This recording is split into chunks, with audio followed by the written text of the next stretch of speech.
Days Gone. Is it worth a buy? Is it? Let's read the words.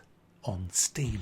Ride and fight into a deadly post-pandemic America. Players Deacon St. John, a drifter, a bounty hunter who rides the broken road, fighting to survive while searching for a reason to live in this open-world action-adventure game. As always, guys, we'll check out the graphical options first. There's quite a few to twiddle and tweak and pull and push to get the best out of this game, but I have to say, guys, I tested this on a 1070 and a 2080, and both of them were able to put it on maximum graphical detail in 1080p. The frame rates were fine, there was no frame droppage. It's a very, very solid port, to be honest, as far as visuals and the way it runs. 1440p again is fine. I haven't tried in anything higher than that, but I have to say that it is a very solid port, which is good. And while we're on the subject of ports, I would like to see more of these from Sony. The Sony exclusives come over to PC, because some of them are very good games. The one I want, though, is Ghosts of Tsushima Sushi. You know the one? That one? That was great on the PlayStation, but it'll be so much better on the PC, as was Horizon Zero Dawn, as will all of them be, because obviously PCs are better. So this game is a zombie survival apocalyptic kind of game. You play the part of Deacon, this biker guy, who's quite a nice biker, really, and he's trying to find his wife. I'm not going to spoil anything, but the whole thing is about you wondering whether she's dead or alive and trying to find her. And to do that, you befriend different groups of people who are survivors in their little camps, and you kind of get in with them, and you have to gain their trust, which is like rep, I guess, by doing quests out in the world, which is infested with zombies. You gather things like meat and plants and that, and you can bring them back, and zombie ears, and that's like gets you rep, which they give you money for, so you get a bit of bank for that. But out there, when they're getting the rep, you're taking a hell of a lot of heat, not only from the zombies, but from other nasty gangs out there. There's the Rippers, the Marauders, there's lots of horrible people out there, and zombies that will rip you apart, and wolves and shit. So there's a lot of heat, but if you can take the heat, you'll get the rep, which will give you bank. The more heat you get, the more rep you get. Get rep, you get heat. Heat equals rep. Rep equals heat. Heat equals rep. As long as you've got bank. If you've got bank, you've got rep from heat. Heat from rep from bank. Get all the fucking... You spend a lot of the game on your motorbike in the open world. You can go anywhere you like, and I really do enjoy the motorbike. I love the sound of it. You can upgrade it. A bit like Mad Max, really, but only in Mad Max you had the car. But it's the same kind of principle. You go around doing side quests, main quests, looting stuff, scavenging around the place, and you've got to fuel your bike as well. It doesn't run on magic juice like a lot of games do. They've got the level of immersion just right. You can pull into gas stations and fill it up. You can fill it up at your home base, which is awesome. Your home base, it's up this tower surrounded by a big fence. You've got free fuel there, kind of. It's all immersive and great, and it sucked me right in when I got into the open world. And do you know what? I've never fast traveled, because it is just such a joy to ride between one place and another. I just love that whole aspect of it. The gunplay is alright. It's not too bad. You can aim excellently with a mouse. It's really slick. It's quite fast. There's no kind of stuttering or anything like that. Sorry to interrupt this, guys, but this is Future Mac, who's editing the video at the moment. Not the Mac you've just listened to, who hadn't seen the video in edit. He was just talking after finishing playing the game. But on editing the video, I slowed down the actual aiming, and this is what I found, guys. It's all over the place. You can just aim anywhere pretty much near the head, and that's a headshot. So I take everything that I just said back.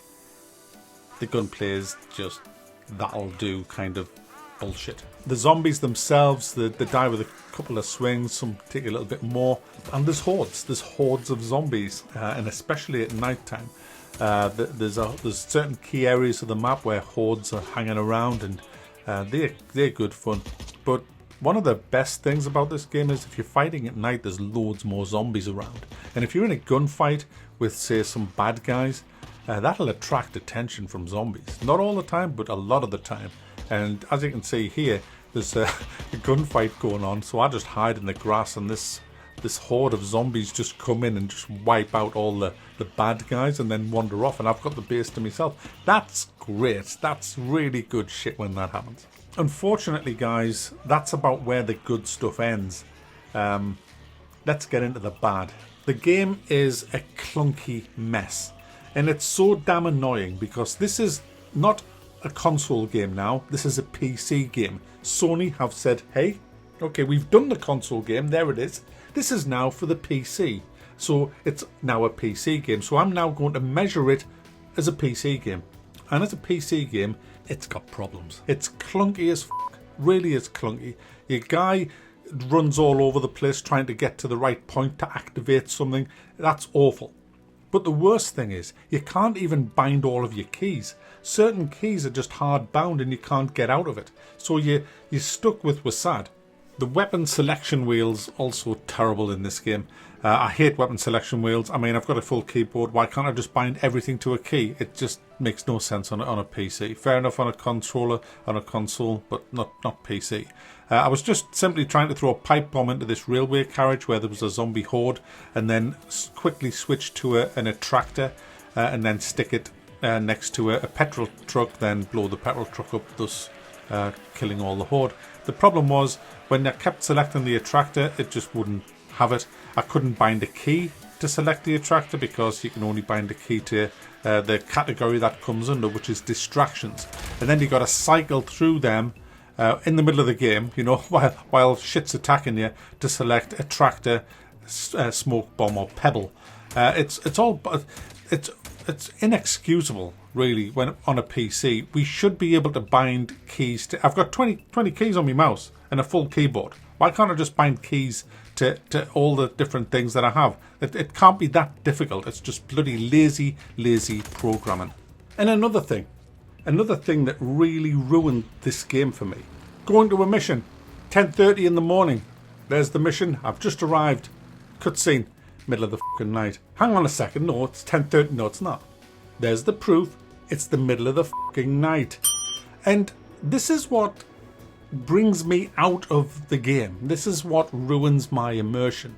Because I want to just play as this guy. And I want to feel like I am this guy. But the game decides what you can and can't do. For example, there was one mission where I had the guy in the back. I couldn't get off my bike. I couldn't get off to Herb. The game says you are now stuck to your bike and you shall never get off it until you take this person to that camp.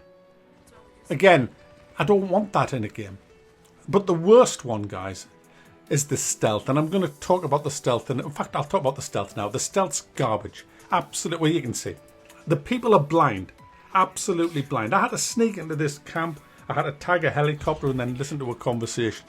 And honestly, the people were like right next to me. They could have easily seen me about 10 times and never saw me once. I get into the base, does the mission, and then it says sneak back to your bike, which is literally 30 feet away. So I sneak out of the base, get on my bike, get a cutscene, and then I get off my bike and go back to where these people were all gone. Helicopter gone, people gone, the zombie that were doing experiments on gone, everything, every trace that they were ever there gone, even though no time has passed. I've just literally got on my bike. I get on my bike, everybody vanishes. I'm riding along the road, there's a guy in a car just randomly being attacked by zombies, calling for help, so I help him kill the zombies, go and speak to him after I get near enough through the clunk to speak to him. He says thanks, and then gets beamed up to the starship for prize. Gone. Just gone. Where, who, what? Where'd you go? What the f***? That's an immersion breaker. And it's not nitpicking. This is why a lot of people didn't like Kingdom Come Deliverance, because it didn't do stuff like this. There's two camps in gamers, I've noticed now. There's the people who don't give a fuck about immersion. They can quite happily just gloss over all of this. It's just like, I'll just pretend that never happened. It's fine. Nothing to see here, move along. There's them gamers. And then there's gamers like me who want to get fully immersed. I remember when Kingdom Come Deliverance came out, there was a whole load of people complaining that they wanted to buy something from the shop and the guy wasn't there. Why wasn't the shopkeeper there? Well, it was because he was down at the tavern shagging old Meg. It was 5 o'clock. His shop had shut. He was out getting pissed. No, you can't do that. He should be there all the time. I want my stuff now. You see, there's them gamers, and you know, and there's me, and for me, and you know, I'm not knocking them games. If that's how you like your games, that's fine. Who am I to say that your way's wrong and my way's right? I'm just saying that for me, I want an immersive experience. And this game, it teases you. It gives you lots of immersive experiences with your bike and stuff. But then it gets a big fucking sledgehammer out and just smashes the shit out of them all and says, there, see, we're in charge, twat. And that's what kind of ruined my experience for this game. It's not a bad game at all. It's quite a decent game, but for me, it just fell way short of my expectations as an open world zombie survival game. There's a lot of indie games on Steam that are way more immersive than this, and that's a shame considering the price of this. So there you go, guys. That's what to expect if you do buy this game, but it ain't bad. It's just not a bad game, but it's just certainly not a brilliant game, and that's a shame because it could have been.